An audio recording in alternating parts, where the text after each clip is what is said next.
Oke, nama saya Yoga Muklis Hidayat. Dan ini sebagai perkenalan singkat saya. Saya berasal dari Kota Bengkulu dan sekarang saya lagi duduk di dalam studi KPI Winpas Kota Bengkulu. Jadi saya ingin memperkenalkan diri saya secara singkat terlebih dahulu ya. Asal mula saya sebelumnya itu dari Bengkulu ini, dan saya ingin menanya langsung kepada si pemateri ataupun si narasumber yang tahu apa itu dakwah, konteks dakwah itu seperti apa, kegunaan dakwah itu bagaimana. Maka dari itu jangan lupa saksikan terus saya. Oke. Baik. Bismillahirrahmanirrahim. Assalamualaikum warahmatullahi wabarakatuh. Di sini saya langsung datang kepada orang yang mengerti apa itu dakwah, orang yang tahu apa kegunaan dakwah, dan kita sudah mendatangi narasumbernya. Jadi saya sebelum ingin mewawancara narasumber, alangkah baiknya saya bertanya-tanya dulu bagaimana, siapa namanya ataupun apa, karena dalam pepatah itu mengatakan tak kenal maka tak sayang. Jadi sebelum itu kita harus mengenali dulu. Ya, di sini langsung dari orang yang mengerti apa itu dakwah. Sebelumnya nama ibu siapa gitu Bu? Nama saya Yana.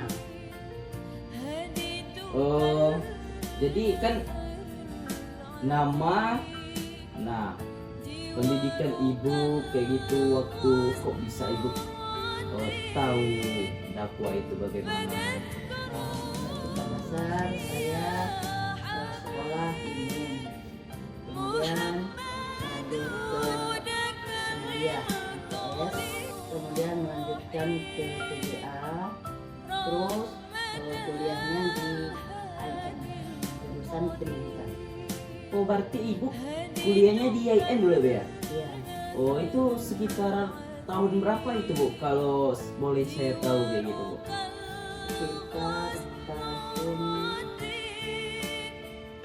2010. 2010. Oke. Ya, permisa. Ini salah satu narasumber yang kelulusan dari YN juga kebetulan. Jadi kita ini sebagai mahasiswa Winpas dan menanya langsung kepada senior kita, kepada ibu ini, bahwasanya dia juga pernah belajar di YN. Oke, sebelum saya ingin menanyakan langsung kepada ibu, tujuan saya ini Bu, ingin menanyakan bagaimana itu dakwah, fungsi dakwah, kegunaan dakwah, pengertian dakwah, dan juga bagaimana cara-cara kita untuk berdakwah gitu. Nah, sebelum saya memasuki pertanyaan pertama, jadi kita semuanya harus mendengarkan intisarinya ya. Dan saya juga sebagai mahasiswa ini juga ingin mengetahui langsung ilmunya dari senior kita. Oke, pertanyaan pertama ya. Menurut ibu sendiri, apa sih pengertian dakwah itu Bu? Kayak gitu. Baiklah, saya akan menjelaskan. Yang dimaksud dengan dakwah itu kita mengajak manusia ke jalan yang benar dan mencegah daripada kemungkaran, yaitu amar ma'ruf nahi munkar. Dakwah itu kita menyampaikan hal-hal kebaikan, yaitu seperti ibadah, sholat, puasa, kemudian cinta dengan membaca Al-Quran, karena Al-Quran itu adalah kitab suci kita umat Islam. Kemudian Al-Quran memerintahkan, kitab suci Allah menyuruh kita untuk berdakwah, karena kita ini adalah manusia kuntum khaira ummah, sebaik-baik makhluk yang diciptakan oleh Allah, sesempurna makhluk, mempunyai pikiran, mempunyai akal pikiran yang lebih dari makhluk-makhluk lain. Itu. Jadi tadi kan kita sudah bertanya pengertian dakwah kayak gitu. Nah, yang mau saya tanyakan lagi dari penjelasan ibu tadi, kan ibu mengatakan bahwasannya dakwah itu mengajak orang melakukan kebaikan. Apakah si pendakwa itu harus orang yang betul-betul baik, ataukah seperti kita orang yang belum tentu baik, apakah dia boleh untuk mengingatkan dakwah itu, Bu? Ya, baiklah. Orang yang berdakwah atau orang yang melakukan dakwah, kegiatan dakwah, dia harus bisa paling tidak kenal dengan Al-Quran, bisa membaca Al-Quran, bisa memahami Al-Quran. Kemudian orang yang menyampaikan dakwah ini sudah pasti dia menjadi contoh teladan yang baik. Dia lebih melakukan seandainya ibadah lebih taat. Kemudian dia mempunyai iman yang kuat, karena dia bertugas atau berfungsi untuk mengajak manusia mengenal Allah dan mendekatkan diri kepada Allah. Sudah jelas dia menjadi contoh teladan bagi yang diajaknya itu, supaya ajakan dia itu untuk mengenal Allah lebih dicintai oleh orang yang didakwahkannya itu. Dia harus punya iman yang kuat. Nah, jadi kita juga mendengar tadi bahwasanya dakwah itu harus menjadi contoh, karena si pendakwa adalah seseorang si pengingat tersebut. Tugasnya dakwah itu mengingatkan kebaikan. Walaupun kita semua manusia belum tentu sempurna dengan kebaikannya. Dengan usaha yang dijelaskan oleh ibu tadi, berarti mengusahakan diri kita bagaimana cara kita memperbaiki diri terlebih dahulu. Cara kita memperbaiki diri setelah kita sudah mempelajari untuk memperbaiki diri, maka kita berusaha untuk mengingati orang lain bagaimana cara orang lain untuk melakukan kebaikan tersebut. Karena walaupun ada pepatah mengatakan jangan pernah menilai seseorang itu dari penampilannya, tetapi seseorang ingin dinilai itu dengan penampilannya.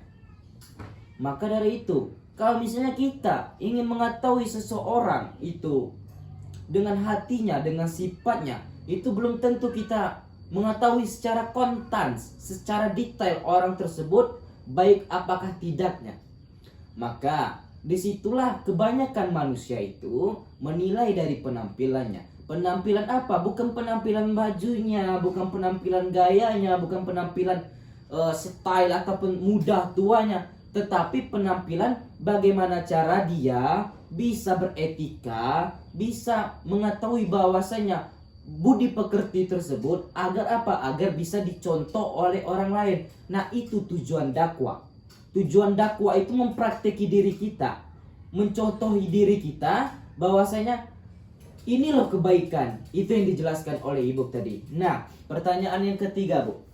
Tadi itu cuma sanggahan. Nah, ini pertanyaan yang intinya lagi. Fungsi dakwah itu apa sih, Bu? Fungsi dakwah selain untuk mengingatkan kebaikan sholat ataupun mengingat kebaikan dalam konteks keagamaan seperti itu, Bu.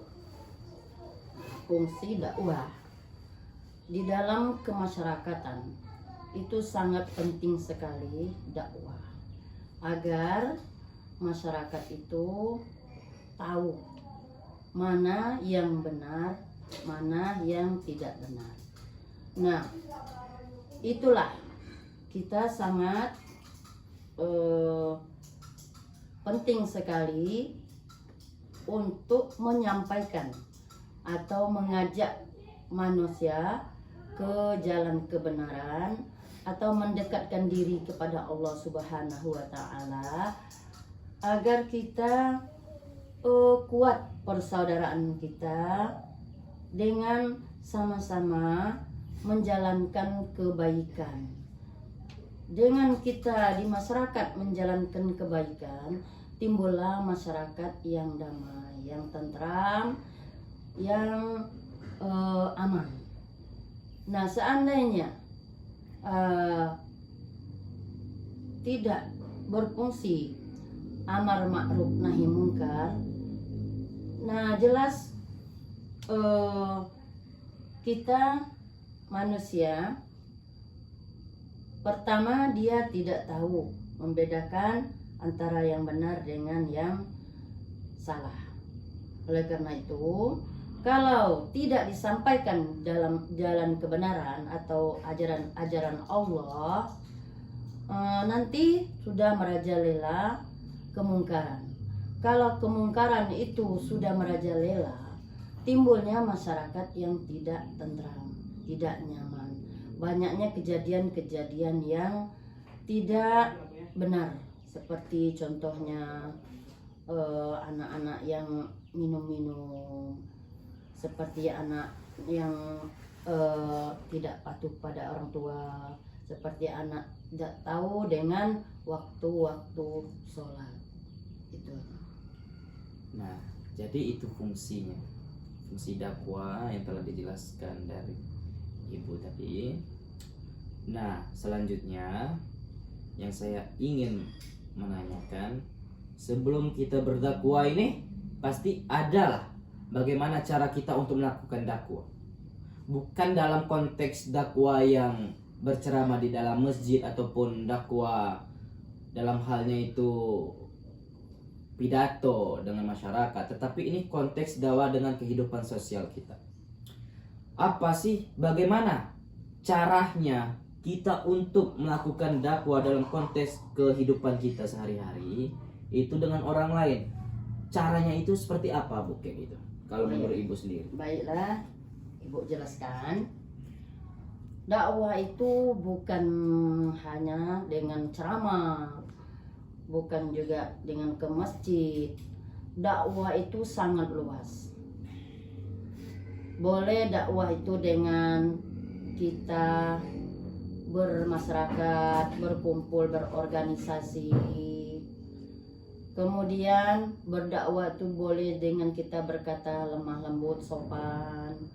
Berdakwah itu juga boleh dengan contoh-contoh perbuatan kita sendiri, yaitu perbuatan-perbuatan yang baik, sopan dengan orang tua, sayang dengan yang kecil, kemudian menyayangi juga makhluk-makhluk Allah. Nah, jadi dalam kehidupan sehari-hari kita selalu ingat kepada Allah dan kita merasa diri kita selalu diawasi oleh Allah.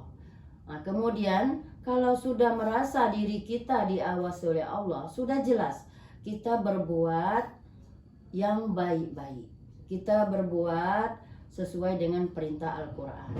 Ini merupakan suatu contoh yang kita tampilkan kepada baik itu teman, Permisa ataupun penonton. Jadi tadi kita iklan sebentar, kita briefing ataupun berhenti istirahat sebentar, dalam artian karena ibu tadi itu kan ada ini apa yang mau diuruskan tadi sebentar, jadi makanya kita melanjutkan video yang sebelumnya. Oke, baiklah Bu, kan sudah saya bertanya dengan ibu tadi, ini tadi apa tata cara kita untuk berdakwah itu bagaimana. Nah, ini pertanyaan selanjutnya ibu, pertanyaan terakhir ya Bu ya. Ketika dari kesimpulan semua itu sudah ibu jelaskan, bagaimana pandangan ibu melihat dakwah ustadz, melihat dakwah ustadz ataupun siapa ketika dia melakukan dakwah itu, tetapi apakah boleh kita memikirkan bahwasanya ustadz tersebut kayak gini, ustadz tersebut nggak pantas ustadz tersebut dakwanya, ataukah kayak gimana caranya biar dakwah itu pantas ataupun pantas dan bisa dinilai oleh orang lain kayak gitu, apakah dari segi penampilannya ataupun dari segi materinya itu Bu? Ya, baiklah. Seorang ustadz mendakwahkan kebaikan atau kebenaran, sudah jelas dia itu mempunyai dasar yang disampaikannya itu pertama dari dalil Al-Quran, kemudian hadis. Nah, ini sudah dipahaminya, kemudian juga sudah dia laksanakan, kemudian dia amalkan, kemudian sesuai dengan perilaku, perkataannya, pakaiannya, tata cara dia di dalam keluarga, cara sopan santun dengan bermasyarakat dan sebagainya. Nah, ustadz semacam ini dakwahnya cepat mendapat pengaruh dari masyarakat, cepat mendapat pengikut dari masyarakat, karena seorang ustadz itu sudah mempunyai ilmu yang dalam. Oleh karena itu, untuk kita perlu sekali mendengar ceramah-ceramah ustadz. Dengan ceramah-ceramah ustadz, baik itu di YouTube, di masjid, di musola, dengan ceramahnya itu kita banyak berbenah diri. Kemudian kita banyak memikirkan untuk selalu mendekatkan diri kepada Allah. Pikiran kita selalu berjalan untuk memikirkan karena hidup kita bukan di dunia ini saja. Ada lagi alam yang kita akan tempuh, namanya alam akhirat. Alam akhirat inilah nantinya kebaikan-kebaikan yang kita kerjakan selama hidup kita. Kebaikan ini dari mana? Kita mendengar dari dakwah ustadz, dakwah guru, termasuk juga dakwah kedua orang tua kita di rumah. Nah, dengan ini kita berpikir bahwa kita meninggal akan membawa amal ibadah. Amal ibadah ini datang setelah kenal, setelah mendekatkan diri kepada Allah, sehingga kita menjadi hati yang lembut, sehingga kita menjadi orang yang ramah, kemudian kita menjadi orang yang bisa bergaul kepada masyarakat. Oke, baiklah, itu pertanyaan saya kepada senior kita tentang dakwah ini konteksnya. Jadi mungkin seperti itu saja pertanyaannya. Untuk para penonton, jangan lupa saksikan terus pertanyaan-pertanyaan singkat dengan cara yang santai. Oke, dengan berhubungannya kita, saya akan menyelesaikan menutup acara hari ini. Tetapi ingat, saksikan terus kami di Dakwah Santai. Oke, baiklah.